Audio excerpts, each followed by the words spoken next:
મૂકીને વિસુ કે એકવાર કે આજે દીકરીનો હાથ કોણ પકડશે બકા? આજે તે તો તને તો રમત વાત થઈ ગઈ એક દીકરીની ઇજ્જત ઉછાળતા, બરાબર?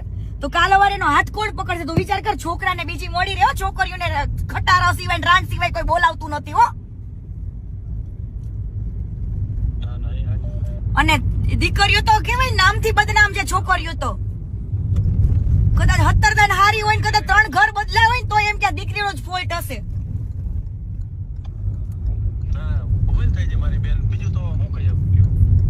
તું તને દિલથી એવું નથી થતું કે દીકરીને મારે માફી માંગી લેવી જોઈએ એવું? બેન જો સાંભળો, હું તમને આપણે હે ને તમે કયો ને એ જગ્યાએ તમ તારે હું મળવા આવું અથવા તમે આ ગૌતમભાઈ કે તો અહીંયા આવું, હું તમ તારે રૂબરૂ એ ઉભી છે ને હું એની માફી માંગી લઈશ બેન. એવું નથી કેતી. સોશિયલ મીડિયામાં તે ચકાયું હતું, તને નડવા આવી ક્યાંય? ઈ તને નડવા આવી આજ દિવસ સુધીનો રેકોર્ડ બતાવી કે દીકરીએ તને ઊંચા અવાજે વાત કરી હોય તો હાલ. છેલ્લે તમારા ડિવોર્સ થયા ને તોય હસતા મોઢે ગઈ હતી. તો પછી ન્યા સુધી તારી એની વેદના ભૂલાય નહીં બકા. ના હશે બેન, મારી ભૂલ 100. જો આ જિંદગી વિસુ એક જ વાર મળે છે. જો જિંદગીમાં તને એકવાર તને તારી ભૂલનો અહેસાસ થઈ ગયો ને તો ભગવાને તારી ભૂલ માફ કરી દે હો.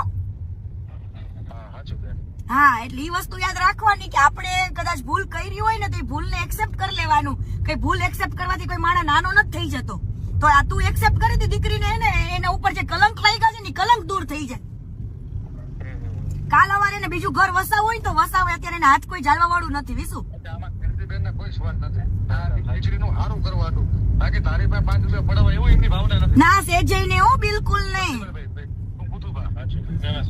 ગૌતમભાઈ પૂછો, ગૌતમભાઈ મેં એવું કીધું તું દીકરીને લાલચ નથી.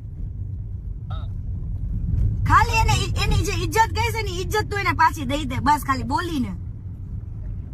હા તો બેન અમુક વસ્તુ થોડું સમજો બેન, આને તો તકલીફ ન પડે. આને બીજા નાના મોટા તકલીફ જો ગૌતમભાઈ, એને જયારે ઈ બોલતો હતો ત્યારે દીકરીને તકલીફ નહોતી પડી. હવે હું શું કહું બેન, થોડુંક અમુક વસ્તુ થોડીક લેટરો કરી કોને એ રીતના વિડીયો બનાવી નાખે, પણ થોડુંક એનું હતું જેવું કરજો બેન.